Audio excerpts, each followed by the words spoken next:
तो GitHub Copilot में sign up कैसे किया जाता है।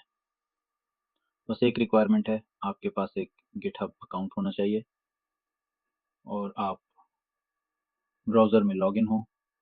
जैसे कि आप मेरी स्क्रीन पे देख सकते हैं, मैं यहाँ एक मुख्तलिफ गिटहब अकाउंट इस्तेमाल कर रहा हूँ ताकि आपको अच्छी तरह समझा सकूँ। हाल ही में गिटहब ने कोपायलट के हवाले से एक बहुत अहम अनाउंसमेंट की है और वो है फ्री प्लान। अब तक आपको कोपायलट इस्तेमाल करने के लिए पेड प्लान लेना पड़ता था, लेकिन अब गिटहब कोपायलट ने एक फ्री टियर इंट्रोड्यूस किया है। कोपायलट स्टार्ट करने के लिए बस आप गिटहब में लॉगिन हो और फिर वेबसाइट पर ऊपर दाईं तरफ एक बटन पर क्लिक करें। कुछ देर में आपको एक एंट्री नज़र आएगी, योर कोपायलट, और यहाँ आपको अपनी स्टेटस के मुताबिक एक ऑप्शन नज़र आएगा, स्टार्ट विद कोपायलट। मैंने ये स्टेप पहले ही मुकम्मल कर लिया है। अगर आप इस चैट विद कोपायलट बटन पर क्लिक करेंगे तो आप गिटहब कोपायलट को अपने आईडी के अंदर यूज़ करना शुरू कर सकते हैं। मिसाल के तौर पर आप कोपायलट से अपने प्रोजेक्ट्स या रिपोजिटरी के बारे में पूछ सकते हैं। मैंने कोपायलट से पूछा था कि मेरी कितनी रिपोजिटरी हैं और उसने मुझे बताया कि मेरी सिर्फ एक रिपोजिटरी है। अब चलें देखते हैं कि गिटहब कोपायलट के कौन कौन से प्लान्स हैं। मैं एक नया टैब ओपन करता हूँ। अगर आप जाएं github.com/features/copilot तो आप वहाँ मुख्तलिफ प्लान्स देख सकते हैं। जैसे कि मैंने कहा, एक नया फीचर है फ्री टियर, जो कि मेरी राय में ज़्यादातर यूज़र्स के लिए काफ़ी होगा। अगर आप सिर्फ कोपायलट को आजमाना चाहते हैं तो फ्री टियर से स्टार्ट करें, लेकिन याद रखें कि फ्री टियर में कुछ लिमिटेशंस हैं। आपको 2000 कोड कंप्लीशंस और 50 चैट रिक्वेस्ट हर महीने मिलती हैं। हो सकता है ये नंबर्स वक्त के साथ चेंज हो जाएं। बाकी प्लान्स भी हैं, जैसे प्रो प्लान जो कि तकरीबन 10 पाउंड असल में रिवीजन में, और दूसरे प्लान जैसे बिजनेस, एंटरप्राइज। अगर आप अपनी जॉब के लिए गिटहब कोपायलट इस्तेमाल कर रहे हैं तो मुमकिन है आप बिजनेस या एंटरप्राइज प्लान के तहत हों। चलें अब अगली लेक्चर की तरफ बढ़ते हैं, जहां हम देखेंगे कि गिटहब कोपायलट को विजुअल स्टूडियो कोड में कैसे सेटअप किया जाता है। मेरे पास यहाँ विजुअल स्टूडियो कोड ओपन है और अगर हमें गिटहब कोपायलट को सेटअप करना हो तो हमें लेफ्ट साइड पर मौजूद एक्सटेंशंस व्यू में जाना होगा। बस यहाँ सर्च करें कोपायलट। जब आप ये सर्च करेंगे तो आपको दो अहम तरीन रिजल्ट नज़र आएंगे। पहला होगा गिटहब कोपायलट एक्सटेंशन और दूसरा होगा गिटहब कोपायलट चैट एक्सटेंशन। हमें दोनों इंस्टॉल करने की ज़रूरत है। मेरी रिकमेंडेशन है कि आप दोनों एक्सटेंशन इंस्टॉल कर लें।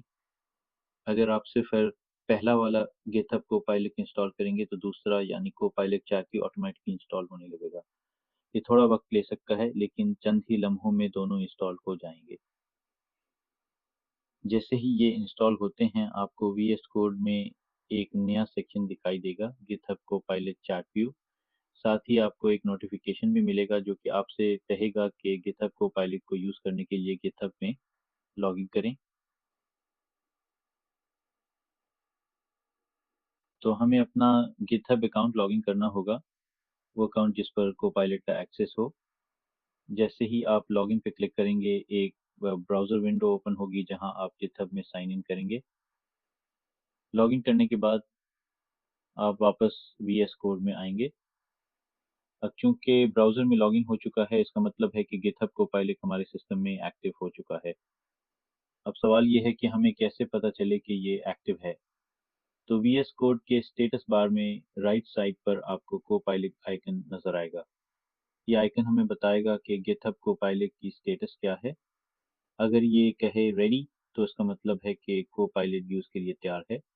साथ ही आप चैट व्यू में भी प्रोग्रामिंग से रिलेटेड सवालात पूछ सकते हैं।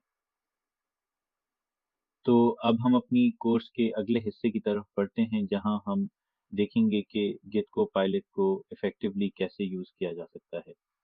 नेक्स्ट लेक्चर में हम गिटहब कोपायलट को जेटब्रेन्स आईडीई में सेटअप करना सीखेंगे। अगर आप जेटब्रेन्स यूज़ नहीं करते तो आप इस लेक्चर को स्किप कर सकते हैं। इस लेक्चर में हम देखेंगे कि गिटहब कोपायलट को पीएचपी स्टॉर्म में कैसे सेटअप किया जाता है।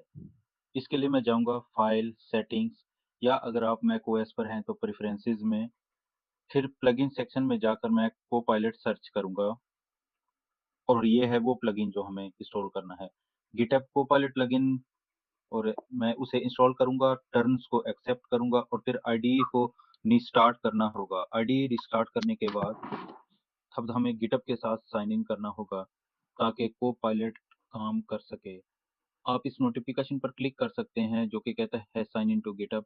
अगर ये नोटिफिकेशन नज़र ना आए तो आप जा सकते हैं टूल्स गिटहब कोपायलट मेन्यू में और वहाँ ऑप्शन होगा लॉग इन टू गिटहब। आपको एक डिवाइस कोड दिया जाएगा, उसे कॉपी करा और जो लिंक दिया जाएगा उसे ब्राउज़र में खोलें, वहाँ कोड पेस्ट कर कंटिन्यू पर क्लिक करें और फिर आपका गिटहब कोपायलट एक्टिवेट हो जाएगा। मुझे अब ये मैसेज नज़र आ रहा है कि GitHub Copilot was successfully logged in मेरे गिटहब क्रेडेंशियल से। इसका मतलब अब मैं गिटहब कोपायलट यूज़ कर सकता हूँ। अब देखते हैं क्या ये काम कर रहा है। जैसे ही मैं अपने कोड में जाता हूँ तो मुझे कुछ सजेशंस नज़र आती हैं। यही वो सजेशंस हैं जिन्हें हम डिटेल से नेक्स्ट सेक्शन में एक्सप्लोर करेंगे। और अच्छी बात यह है कि गिटहब कोपायलट चैट भी अब इंटेलिजे आरडीई में अवेलेबल है। अगर मैं टूल्स मेन्यू में जाऊँ फिर गिटहब कोपायलट सेक्शन में तो वहाँ एक ऑप्शन होगा चैट विद कोपायलट, जिसका शॉर्टकट है कंट्रोल शिफ्ट सी। अगर मैं उसे क्लिक करता हूँ तो अब मेरे पास गिटहब कोपायलट चैट का भी एक्सेस है।